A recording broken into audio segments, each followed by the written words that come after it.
Vivemos numa década em que, pela primeira vez na história humana, mais pessoas residem em cidades do que em áreas rurais. Cidades são vistos como faróis de progresso.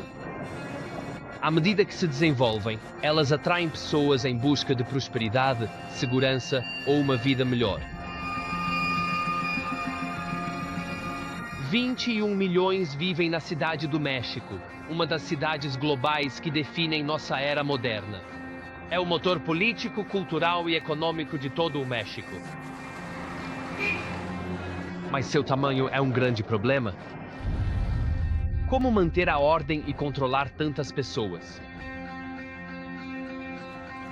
Contudo, isso não é um problema moderno. Há 2000 anos, outra metrópole dominava essa parte das Américas, a Mesoamérica. Esta antiga cidade cresceu, dominando sua população e impérios distantes. Essa cidade se chamava Teotihuacan. Por centenas de anos, foi a maior do Novo Mundo. Seus governantes construíram estruturas monumentais e depois vastos impérios. Contudo, a identidade daqueles que lideraram esta civilização permanece um mistério. Eu sou o Jago Cooper. Sou especialista na arqueologia das Américas. Nesta série, vou explorar a ascensão e a queda de civilizações esquecidas, desde os mares cristalinos do Caribe até as pirâmides mais imponentes do Novo Mundo, passando pelos vulcões fumegantes da Costa Rica e profundamente no subsolo das cavernas do centro do México.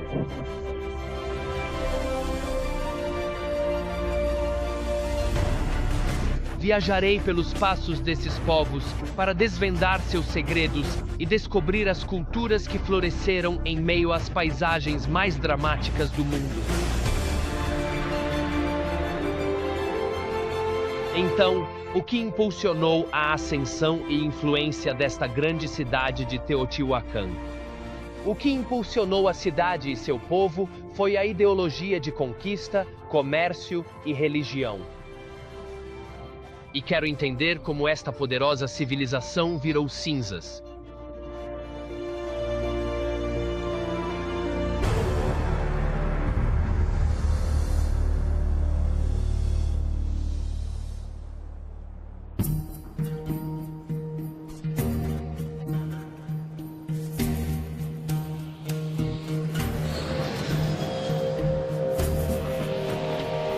Esta é a Bacia do México, um vale alto onde fica a Cidade do México.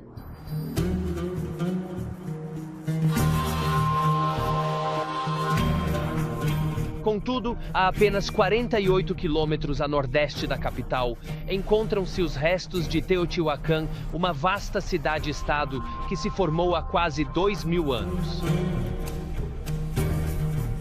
Pouco se sabe sobre as origens de Teotihuacan, mas em 100 a.C., sua população poderia ser de 20 mil. Era significativo, um de muitos na Bacia do México. Mas em 200 anos tudo mudou. Bacia do México, 100 depois de Cristo. Teotihuacan se destaca como o maior da região. Então, por que Teotihuacan cresceu tanto e o que houve com outros assentamentos? Vinha quase 80 quilômetros a sudoeste de Teotihuacan para ver o que restou de um assentamento que parou de crescer subitamente. É tudo o que resta de Cuicuilco. Era bem situada no vale para chuva e agricultura. E este templo circular é a primeira obra de arquitetura monumental na Bacia do México. Iniciado em 700, concluído em 400 a.C. E durante o período em que Cuicuilco está ascendendo à proeminência, Teotihuacan ainda é meramente uma vila provincial. Mas Cuicuilco tinha uma grande desvantagem. Vivia à sombra do vulcão Xitle. e erupções forçaram seu povo a ir, buscando um local seguro do perigo. Em 50 a.C., a cidade estava coberta por 10 metros de lava.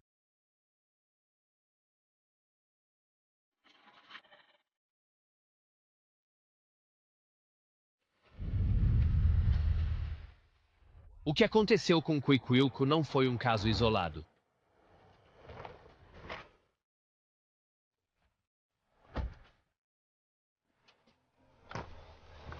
Em outra parte da Bacia do México, há outro vulcão, a montanha fumegante de Popocatépetl, que paira ameaçadoramente sobre a paisagem.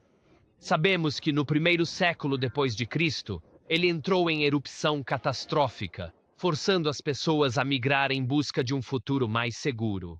A atividade vulcânica foi um dos principais motivos para a grande mudança populacional na Bacia do México no primeiro século depois de Cristo.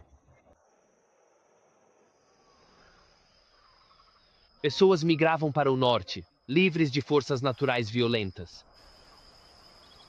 Mas aqueles que buscavam segurança seguiam os passos dos que se moviam em busca de oportunidade. Juntos, eles se mudaram para um lugar que lhes permitisse construir uma vida melhor. E havia um destino provável, uma cidade que crescia rapidamente em tamanho e prestígio, Teotihuacan. No auge, por volta de 200 d.C., mais de 100 mil viviam na cidade. Esses migrantes se tornaram parte de uma explosão urbana, cultural e econômica sem precedentes no Novo Mundo. E ao se aproximarem, teriam visto algo notável.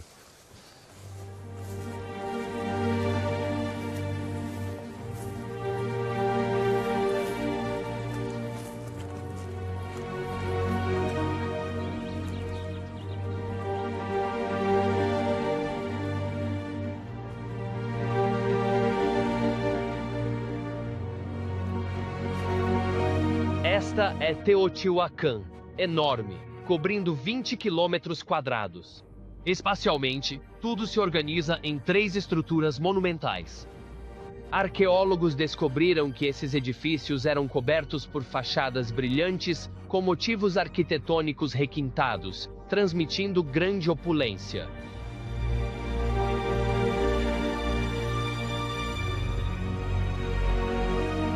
A cidade se expande do centro com palácios, templos e moradias para sua enorme população. A cidade é cortada pela impressionante Avenida dos Mortos, uma rua monumental que se estende por mais de 4 quilômetros de norte a sul, dividindo-a em setores distintos.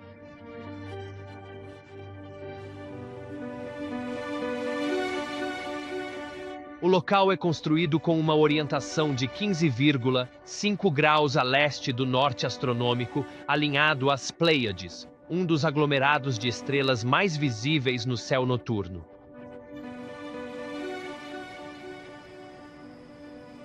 A cidade pode ter surgido numa caverna subterrânea. As cavernas na Mesoamérica, vistas como locais de criação e origem, tinham significado religioso. Uma caverna era tão sagrada para os teotihuacanos que uma estrutura foi erguida sobre ela, marcando sua importância.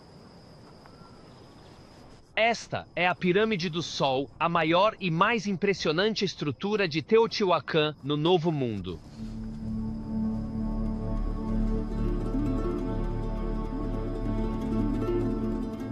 Mesmo sem o templo de madeira que ficaria em seu topo, ela ainda tem mais de 60 metros de altura. Ela está virada para o oeste no pôr do sol e é o ponto focal de todo o sítio. Mas ela não está sozinha. No final da grande Avenida dos Mortos está a Pirâmide da Lua. Pode ter sido erguida em honra de Tlaloc, deus da chuva e fertilidade. O que pode ser a razão para imitar o formato do Cerro Gordo, a montanha sagrada cujas nascentes abasteciam a cidade. Não é somente a escala que impressiona, é a ordem, pois nos sentimos insignificantes no meio dela. Para os habitantes da cidade, Essas estruturas traziam privilégio. Mas por que essa arquitetura colossal foi empreendida?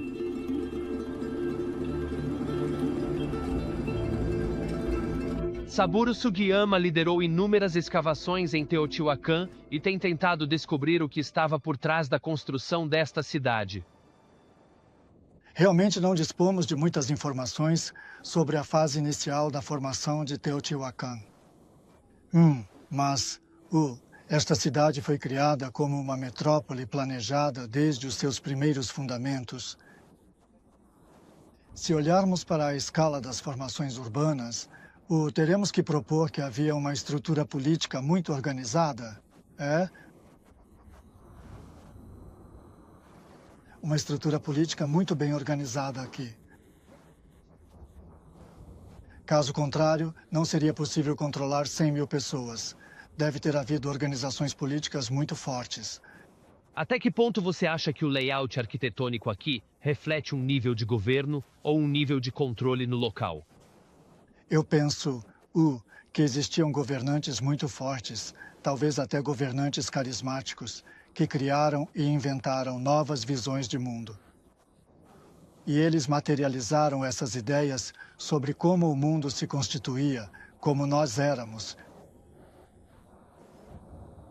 Criados por Deus, entende? Com sóis, luas e também com outras estrelas.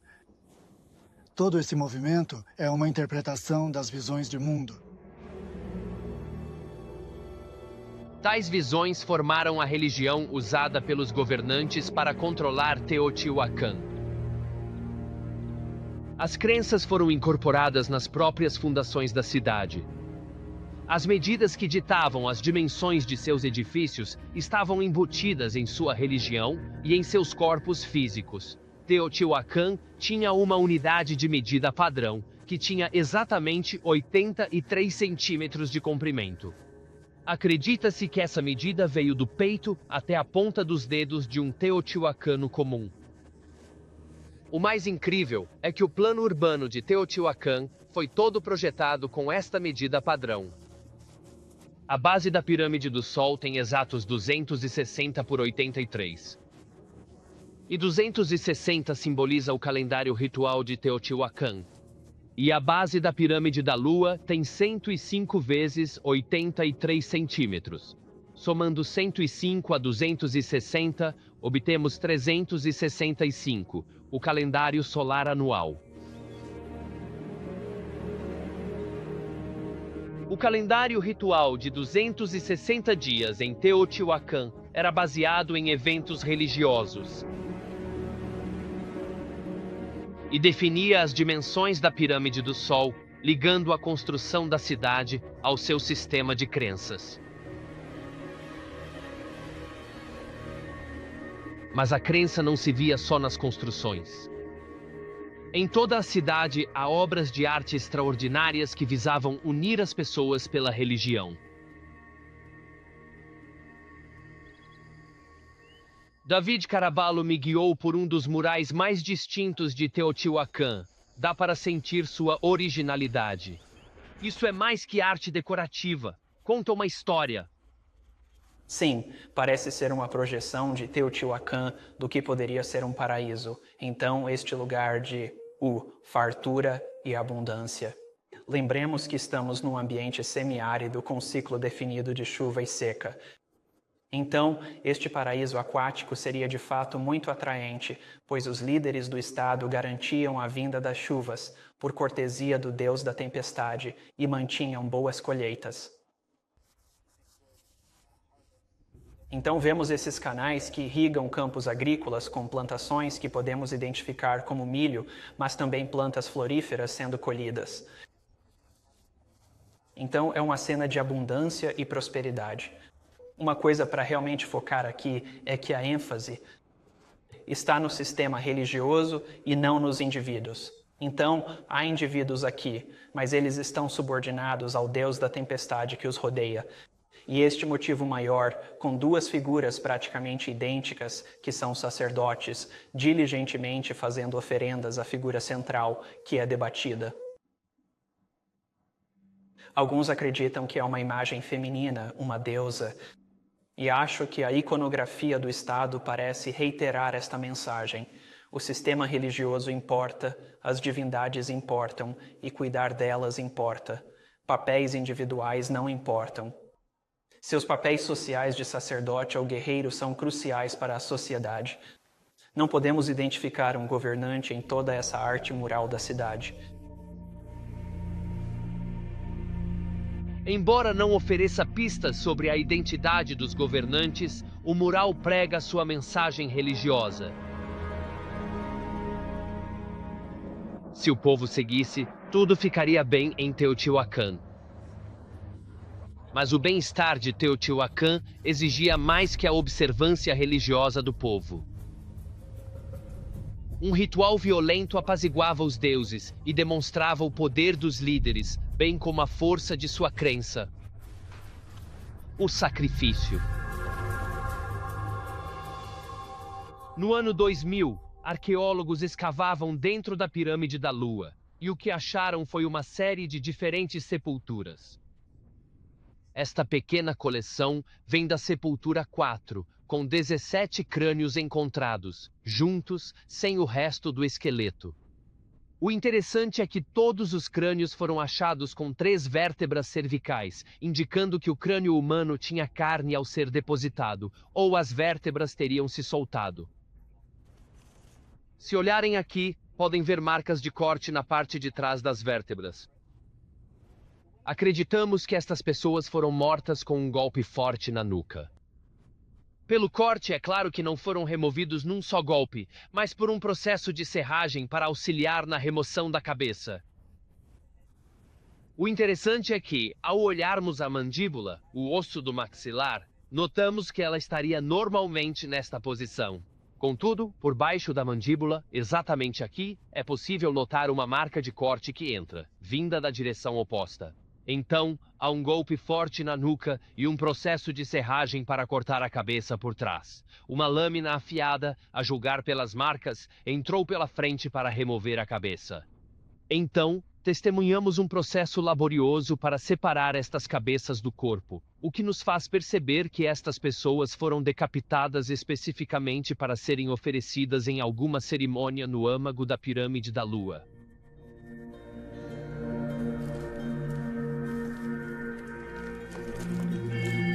Estes crânios podem ter sido oferendas para a construção da Pirâmide da Lua.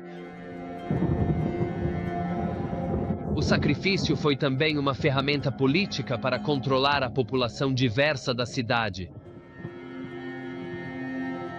A conformidade religiosa dependia das necessidades diárias do povo. E em uma cidade deste tamanho, isso exigia uma quantidade enorme de recursos. Embora Teotihuacan fosse a potência dominante na Bacia do México no século III d.C., precisava de mais do que recursos locais para sustentar sua população. Devia expandir-se.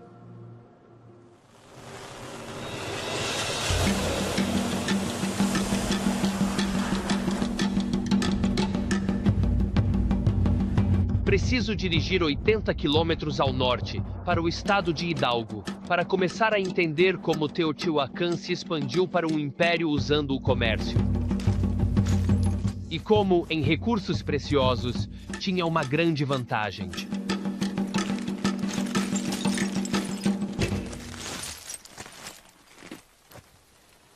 Tinha acesso a uma vasta fonte de um dos bens mais valiosos da época. Era obsidiana, vidro vulcânico. Pode ser moldada em artefatos e, crucialmente, nas ferramentas de corte mais afiadas da Mesoamérica.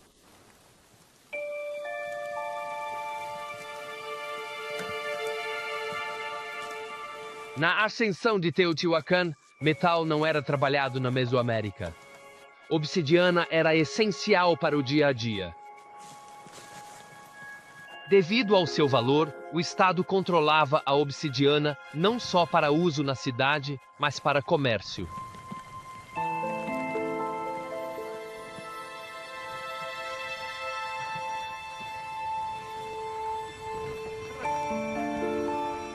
tenho a chance de explorar uma antiga mina de obsidiana ainda em uso hoje. Em 2000 anos, quase nada mudou.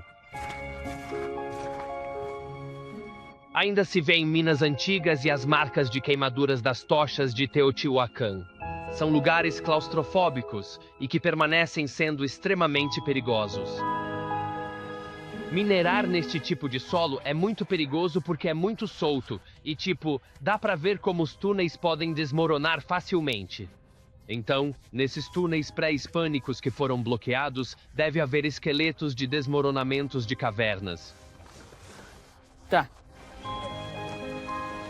Alejandro Pastrana é especialista na importância da obsidiana para culturas mesoamericanas e estuda as minas da área há 20 anos.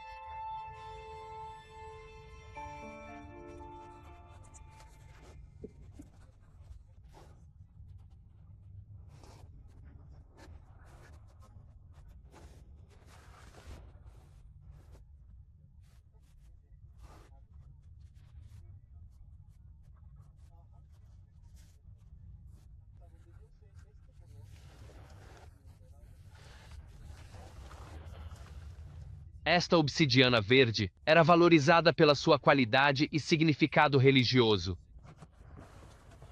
Por toda a Mesoamérica, verde associava-se à fertilidade e à água.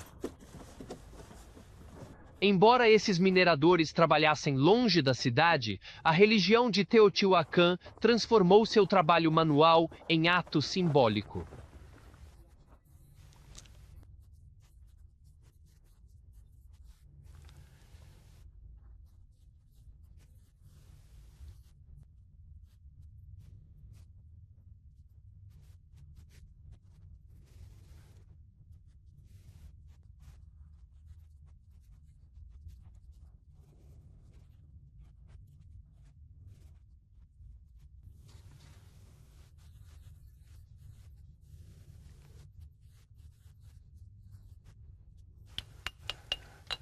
Além de desabamentos, mineiros usavam tochas e ferramentas de pedra para extrair obsidiana, única fonte de ferramentas de corte em Teotihuacan. Este é um bloco de obsidiana de alta qualidade. Dá para ver na parede que a pressão de estar no subsolo fraturou esse bloco. Mas este é limpo e daria para fazer belos artefatos, como lâminas de faca.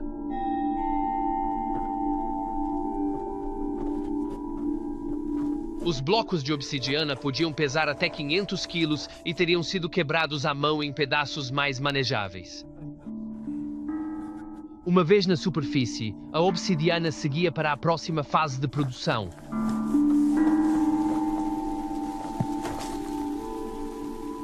As minas de obsidiana ficam depois da colina, e aqui há uma oficina de Teotihuacan. Era aqui que os blocos de obsidiana trazidos das minas teriam sido transformados em pré-formas e artefatos. E o interessante é que esta oficina está disposta exatamente na mesma orientação da própria cidade de Teotihuacan. A obsidiana era lascada para criar lâminas e artefatos. Lascamento é uma habilidade antiga que transforma pedras em ferramentas, levando uma vida para ser aperfeiçoada.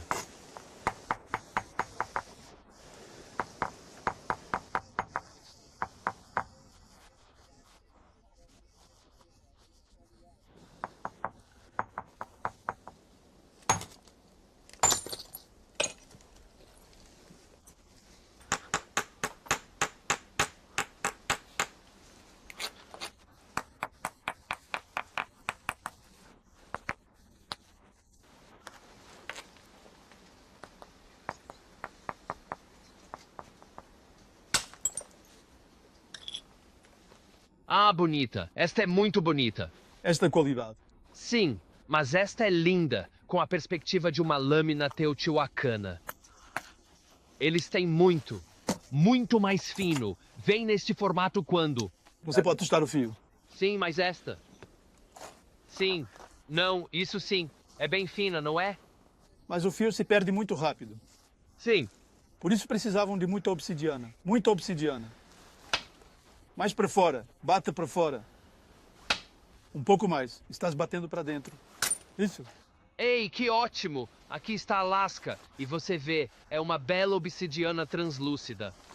É possível ver onde as percussões e as fraturas criam uma lâmina perfeita, e esta borda é incrivelmente afiada. Essas lâminas afiadas não eram apenas ferramentas de corte domésticas. Minas e oficinas de obsidiana eram trabalhadas sem parar para fornecer armas a Teotihuacan.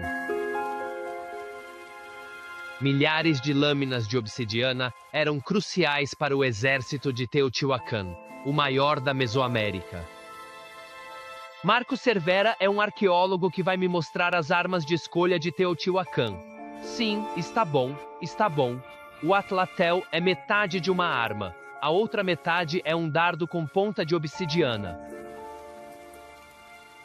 Nas mãos certas, o atlatel pode lançar o dardo a mais de 100 metros em qualquer clima.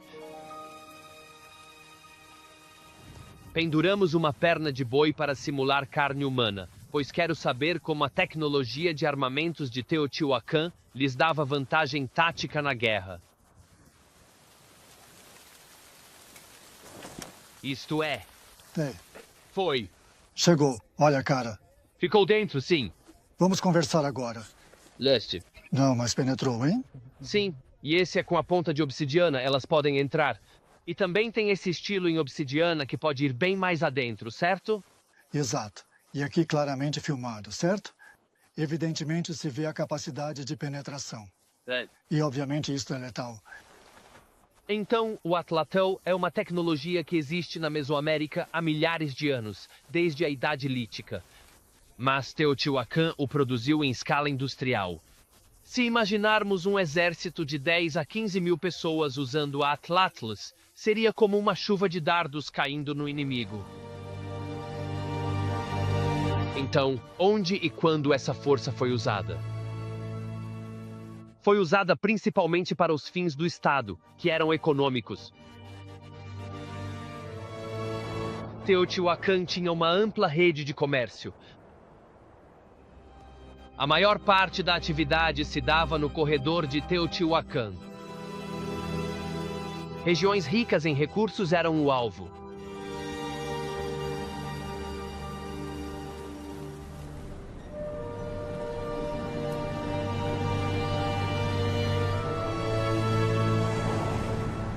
Estou a caminho de Las Pilas, em Morelos. Fica a mais de 160 quilômetros a sudoeste de Teotihuacan, uma distância enorme se pensarmos que só se andava a pé. Teotihuacan não queria só negociar, mas controlar recursos.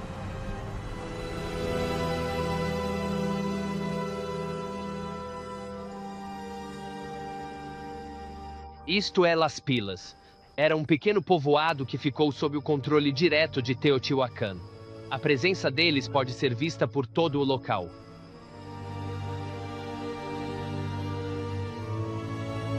As estruturas imitam o estilo talud tablero de Teotihuacan, uma plataforma sobre base inclinada. A disposição dos edifícios é semelhante à da capital, com uma plataforma ligando praças fechadas. No subsolo, acharam mais indícios da influência de Teotihuacan.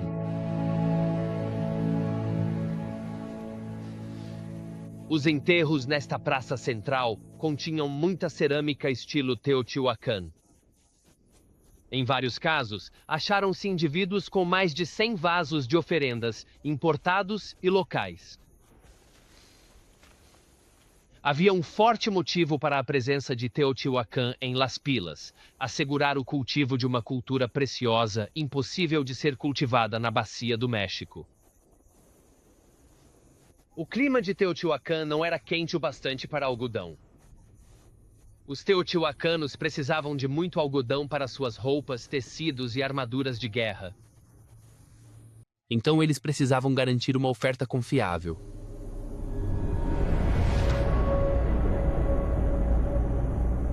Devido ao seu tamanho, Las Pilas ofereceria pouca resistência a tal força. A população local teria sido usada para trabalhar a terra para garantir que algodão suficiente fosse produzido para satisfazer a demanda no centro. Mas a demanda por matérias-primas só iria aumentar.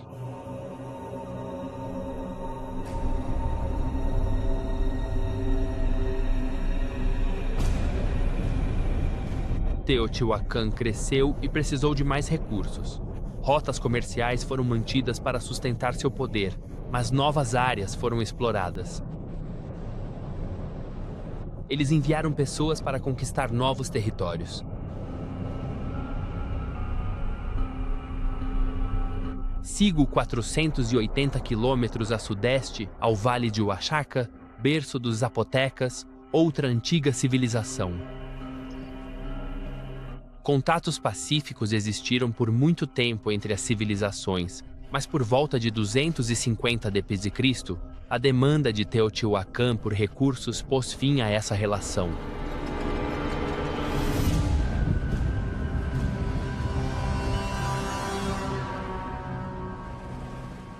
Esta é Monte Alban, cidadela dos Zapotecas. Deste ponto, os Zapotecas podiam governar os vales em volta, até a chegada das forças de Teotihuacan.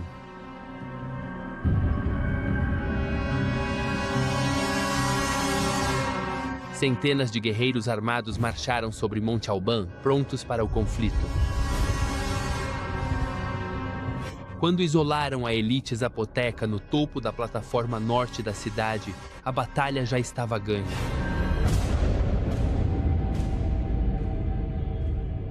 "70 foram encontrados no Monte Superior. São obsidianas de tipos diferentes, das minas dos planaltos centrais do México, da área de Teotihuacan. Obsidiana não é encontrada nesta região. Muitas dessas pontas, provavelmente usadas como pontas de Atlatl, quebraram na ponta e se soltaram da haste, indicando que foram quebradas no impacto. Isso me diz que o contato entre Teotihuacan e Monte Alban foi violento.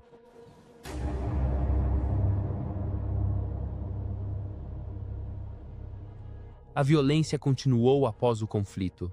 Na sequência da sua vitória, os novos governantes de Monte Alban sacrificaram 18 crianças.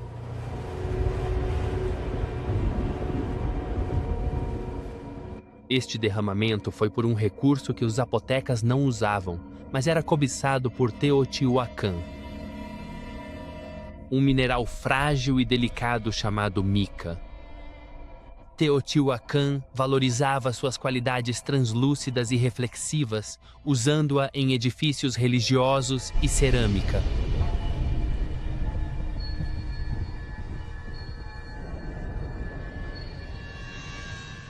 Encontrei-me com Marcus Winter para descobrir os fatores que impulsionavam essa agressão. Os teotihuacanos se expandem por razões práticas para obter recursos e sustentar seu crescimento? Ou vê como algo mais ideológico de impor sua visão ao resto da Mesoamérica? Diria que queriam expandir para obter mais recursos. Acho que, à medida que cidades crescem, elas têm gente demais. Precisam mais recursos para alimentar as pessoas. Elas precisam de mais atividades para as pessoas participarem. Às vezes, eles têm muitos jovens sem o que fazer. E uma boa coisa a fazer é enviá-los para tomar outras áreas. Como a vida aqui mudou com os teotihuacanos no controle? Você percebe uma comunidade próspera que está capitalizando as inovações teotihuacanas ou vê uma população oprimida que sofre com uma força dominadora os superando? Eu diria que era uma população reprimida. Sim, porque muitas coisas pararam. Houve uma trajetória de 500 a 700 anos de crescimento, desenvolvimento e renovação de edifícios, e tudo parou. A população era grande e as pessoas seguiam suas vidas, mas não havia mais o crescimento e a inovação anteriores.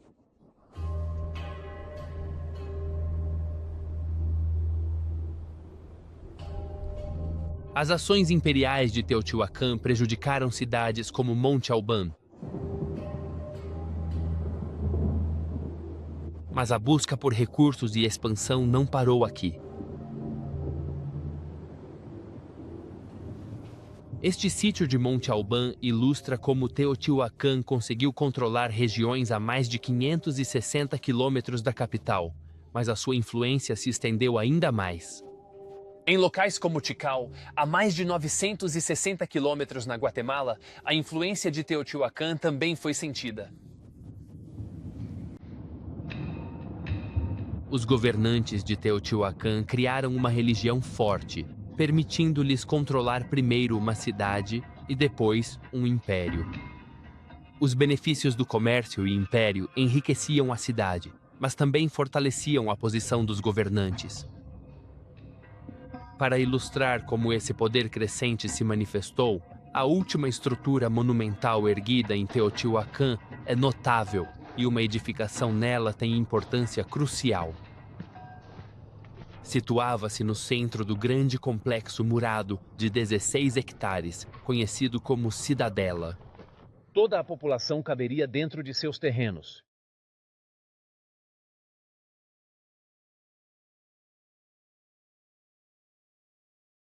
O povo de Teotihuacan teria vindo a este espaço para testemunhar rituais religiosos no edifício que era agora o novo coração cerimonial da cidade. O edifício foi concluído em meados do século III e fica distante das pirâmides do Sol e da Lua.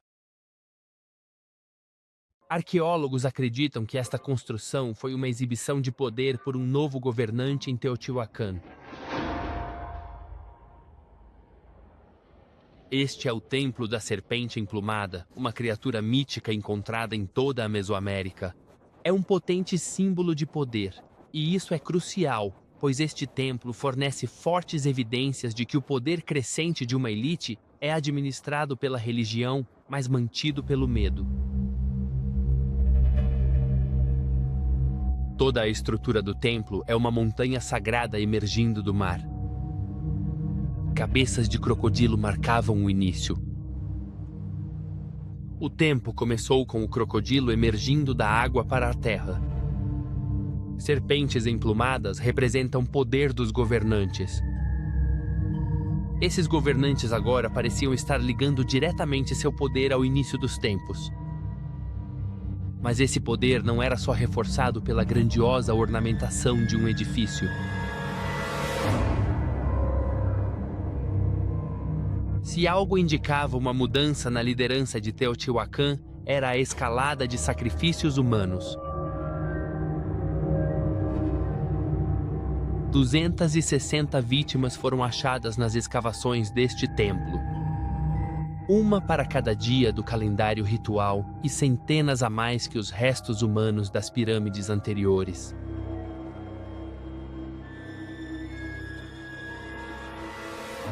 Sérgio Gomes esteve nas escavações do Templo da Serpente Emplumada que desenterraram restos humanos.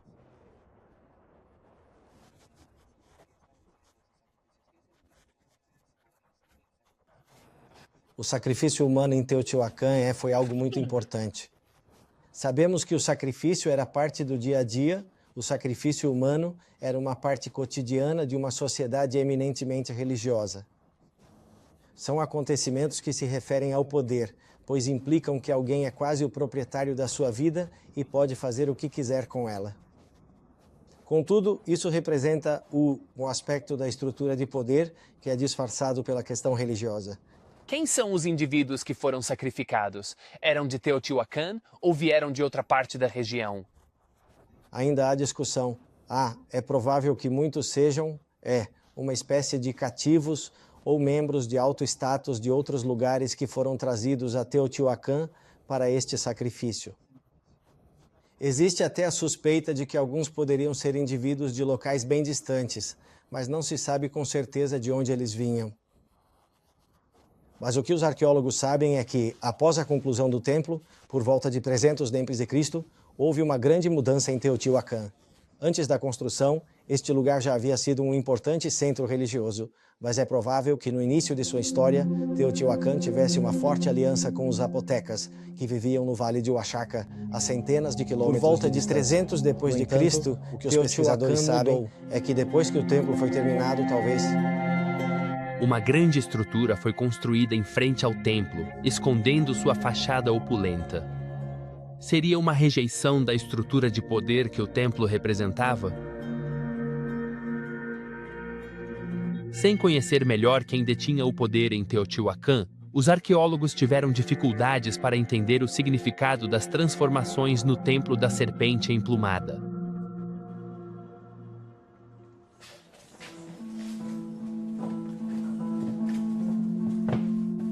Mas Sérgio Gomes pode estar à beira de uma grande descoberta. Em 2003, ele descobriu um túnel debaixo do templo.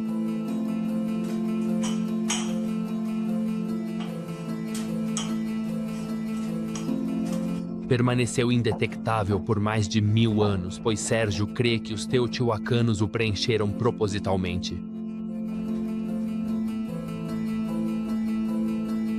Sua escavação inicial indicou que este era um lugar muito especial. Mas, inacreditavelmente, todo o teto, as paredes e o piso estavam completamente cobertos com um pó de mineral metálico. Era como um fino pó de metal. Sim. Tudo. Então, quando se entrava aqui, com certeza iluminava e parecia que se estava a ver as estrelas, ou a caminhar sobre a água. E com o reflexo da água, também tem todo o reflexo das três em cima. Deve ter sido incrível. Após anos de escavação meticulosa, Sérgio e a sua equipa chegaram ao fim deste túnel. Podem estar à beira de uma descoberta, mas enfrentam um grande obstáculo. No centro das 3 câmaras que estão no final, encontra-se uma rocha enorme de aproximadamente 1,5 metros. Essa rocha, que não é originária dali, foi deliberadamente inserida nesse local. Suspeitamos que possa ser a tampa de algo que está por baixo, mas ainda precisamos de explorar e avançar. Mas como você vai mover essa rocha? Porque é um espaço tão pequeno. É um espaço bem pequeno e uma pedra de toneladas. Não sabemos, estamos explorando. Contudo, nas paredes do próprio túnel, são visíveis as marcas deixadas pela corda com a qual puxaram de dentro para inserir esta grande pedra. Por trás desta rocha, poderá estar algo inédito em Teotihuacan, a descoberta do túmulo de um governante. Isso é confirmado pelo que Sérgio encontrou entre os 60.000 artefatos descobertos durante a escavação. Alguns objetos parecem que eram como bastões. Provavelmente são como bastões de comando. E isso reforça cada vez mais nossa ideia de que neste túnel podem ter sepultado alguém muito, muito importante, gente do poder. Se conseguirmos desvendar e confirmar a teoria de que há certas pessoas ali, então teremos a capacidade de compreender muito sobre o sistema governamental, a forma como o poder se organiza e como os líderes se sucedem. Mas é realmente um momento Howard Carter e Tutankhamon, porque é exatamente a mesma coisa. Você está olhando para o túnel e tem a oportunidade de encontrar algo com esse significado, porque isso pode mudar sua perspectiva sobre o poder. Isso não foi feito por qualquer um.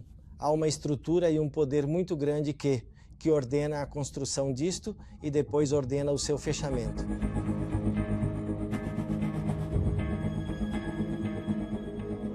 Esta é uma das mais incríveis escavações que já visitei.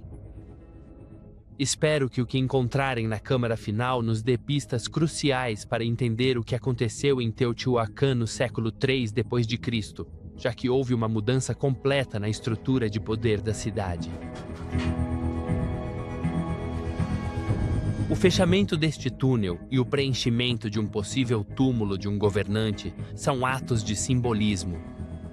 É impossível dizer com certeza se foram rejeições da estrutura de poder existente.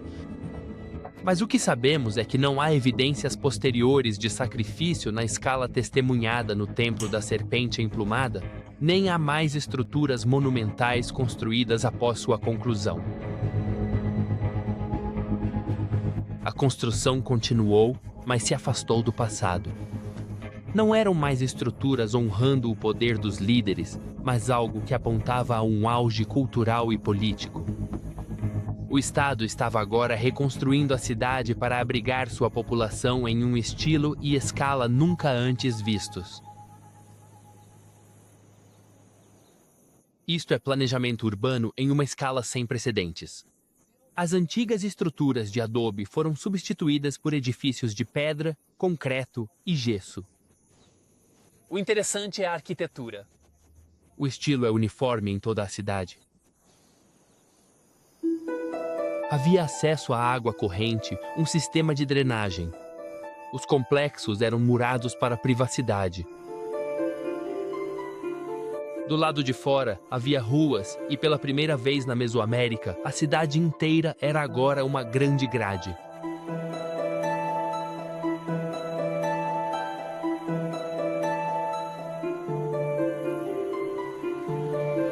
Reencontrei David Carvalho para ver um dos melhores exemplos de moradias de Teotihuacan. O que a torna residencial e a arquitetura o que estamos vendo? Sim, quer dizer, um padrão típico no México Central e em outras partes da Mesoamérica são as pessoas que vivem num pátio. De fato, muitos termos indígenas para lares se referem a um pátio compartilhado. Então, aqui temos um complexo relativamente grande com uma arquitetura de alvenaria bem construída. Uma das provas de que é uma residência de alto padrão é que tem grandes blocos cortados. São as escadas originais? Sim, seriam as escadas originais que levavam a um complexo de templos. E as estruturas menores ao redor, com um pórtico frontal, levando a um quarto, provavelmente residências de familiares de alto status. Quantos há em Teotihuacan e como a população cresce? Sim, estima-se que existam cerca de 2.300 deles e que a população média seria de 60, 65. Há alguns com centenas e outros com dezenas de pessoas. E por causa disso, como podemos contar os complexos de apartamentos e estimar aproximadamente a sua população, temos algumas estimativas decentes para a cidade como um todo durante o seu apogeu, e que era de mais de 100 mil habitantes, sabe, no século IV AV. Londres só atingiu 100 mil habitantes um milênio depois, no século XVI. Foi uma grande cidade, a maior das Américas por séculos. Em que medida você acredita que o crescimento e a expansão são cuidadosamente planejados e controlados por uma elite? Cuidar de 100 mil pessoas num centro é um desafio? Acho que deve haver algum tipo de mistura de planejamento cívico de cima para baixo e processos mais orgânicos de base acontecendo no nível do bairro. Então vemos que essas estruturas estão todas em um sistema de grade ou ortogonal similar e parecem, mesmo a 3 quilômetros daqui, seguir essa mesma orientação. Isso sugere um planejamento bastante significativo. A construção de casas pode ter refletido a prosperidade crescente da cidade e também um exemplo de como a liderança mudou. Se houve rejeição ao governo por coerção violenta, pode ter sido substituído por uma mensagem sutil, mas eficaz, que encorajava a população a pensar igual. Foi denominado orgulho cívico e vendido como virtude, e se amplamente aceito, é muito mais. Uma forma eficaz de manter a estabilidade do que o uso da força. Não é muito diferente de como sobrevivemos hoje. A oferta de moradias em Teotihuacan pode ter incentivado essa vontade coletiva em prol de um objetivo comum. Mas como uma mensagem política tão sutil quanto o orgulho cívico se espalhou pela população?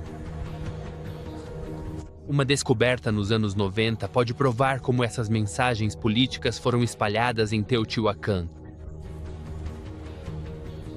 Arqueólogos não tinham prova de escrita teotihuacana até que símbolos foram descobertos no chão de um complexo de templos chamado La Ventilla. Datados de meados do século IV d.C., Rubem Cabrera Castro acredita que fizeram parte de um sistema educacional. Alguns de nós considerávamos que era um centro de ensino de fato. Aqui, a ideologia do Estado teotihuacano era ensinada a seminaristas ou estudantes, futuros sacerdotes, para depois difundir o conhecimento para a população. Deve haver uma relação muito forte, não sabemos com exatidão, mas deve existir. Todos devem ter um relacionamento duradouro, mas não é possível. Não temos certeza se é lido desta maneira, mas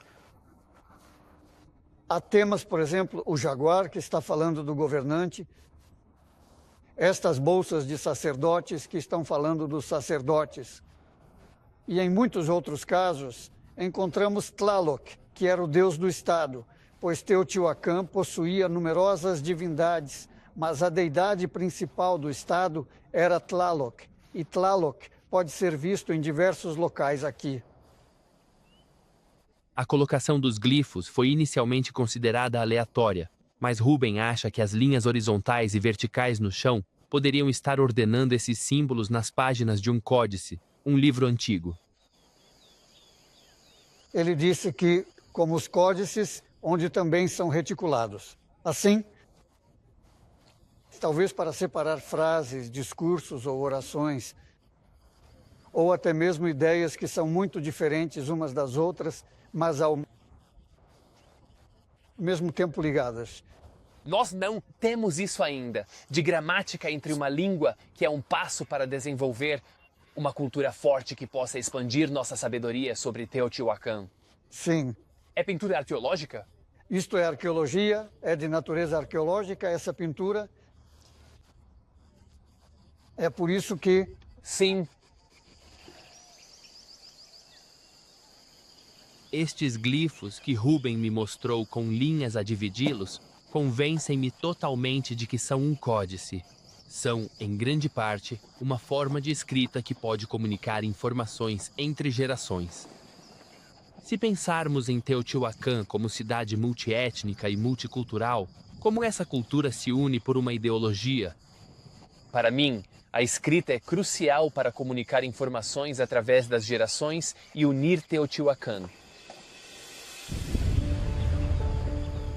Um possível sistema de educação e escrita são evidências claras de como Teotihuacan se tornou uma civilização politicamente complexa, e isso ressalta o porquê de, em apenas 500 anos, ter crescido de origens modestas para se tornar a maior cidade do Novo Mundo. Cresceu por forte liderança, impulsionada por ideologia religiosa. Seu império se baseou no comércio, mas garantido pela força. Toda a sociedade atinge um auge, o que normalmente seria um ápice, algo a celebrar como o nível mais alto de conquista sociopolítica e cultural. Mas é também o ponto em que uma cultura não pode ir além.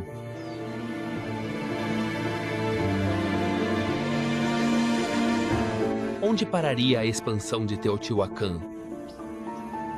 Com seu tamanho e poder, o que a deteria? Uma cidade deste tamanho era cara de se manter e havia tensões constantes para preservar seu prestígio.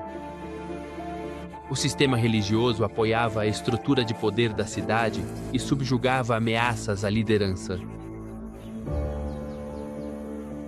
O império de Teotihuacan precisava de proteção para garantir os recursos que nutriam seu povo e a elite.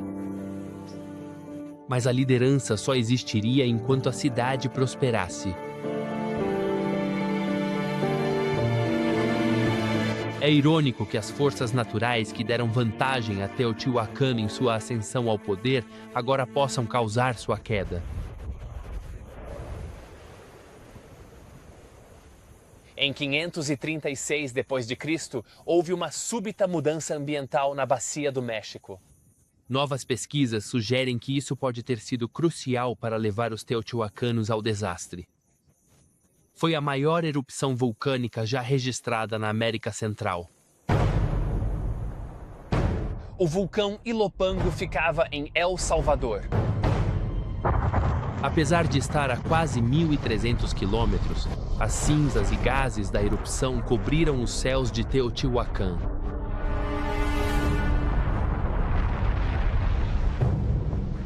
Sem o calor e a luz do sol, as colheitas falharam repetidamente, o que teve graves consequências para os líderes. A estabilidade de Teotihuacan dependia da satisfação das necessidades de seu povo. Se houvesse uma mudança na sorte deles, o próximo capítulo dessa cidade seria violento. Em meados do século VI d.C., os teotihuacanos revoltaram-se. Eles miraram o coração simbólico da cidade e o incendiaram.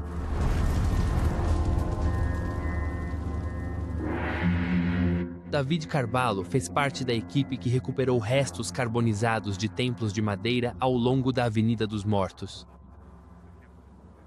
Estruturas de telhado queimadas evocam drama, como coisas em chamas, com um fim bastante dramático. Você acha que é verdade? Na parte central da cidade, foi uma queima muito seletiva e coordenada em templos e complexos palacianos ao longo da Rua dos Mortos. Toda essa rua, então, pegaria fogo ao mesmo tempo, você imagina? Talvez. Sim, parece um incêndio planejado. Sim, mas foi o fim simbólico da arquitetura cívica da cidade. O que você acha que motiva as pessoas a pegarem armas contra a elite? Devia ter algo no sistema que estava desamparando as pessoas. Então talvez a cidade tenha se tornado mais fragmentada, com mais disputas internas. Além disso, as rotas comerciais parecem ter sido cooptadas por áreas que eram antigas províncias, antes sob o domínio do Estado. Então, as pessoas aqui no centro talvez não tivessem mais acesso fácil a mercadorias de todo o México. Acha que o declínio de Teotihuacan foi inevitável pela forma como o Estado ascendeu? Temos que considerar Teotihuacan um estado bem-sucedido, pois sobreviveu por 5 a 6 séculos como, sabe, possivelmente o maior lugar das Américas e uma das maiores cidades. Mas certamente houve alguns desafios no século VI que o aparelho governamental parece não ter conseguido superar. E então, o que não conseguiram evoluir ainda é uma questão a ser respondida.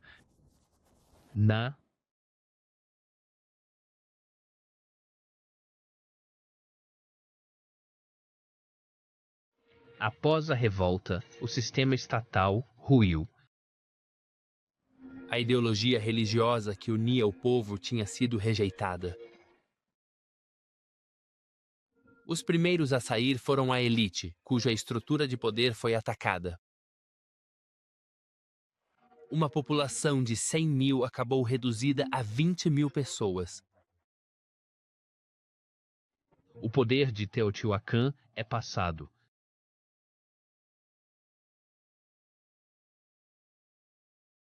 Levaria centenas de anos até que a significância desta cidade fosse redescoberta por uma nova e poderosa civilização. Quando os astecas descobriram a vasta cidade abandonada, creram que só poderia ser obra de gigantes ou até mesmo deuses. Quando chegaram, não tinha nome. Chamaram-lhe Teotihuacan, o berço do tempo.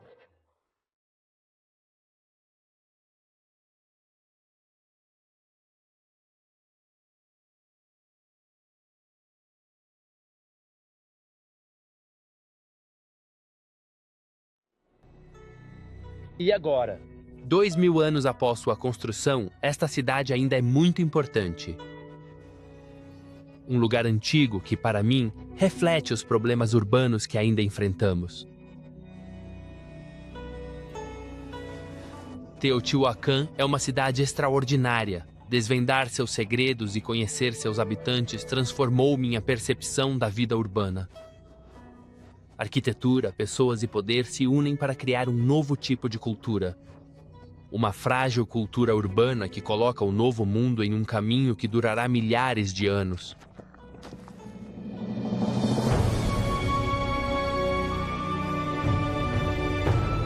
Um encontro casual muda a vida de 2 amigos na BBC4 esta noite. Outra chance de ver Detectorists, parte 1, às 10:50. A seguir, visitamos um monumento antigo perto de casa, Stonehenge, com Time Watch.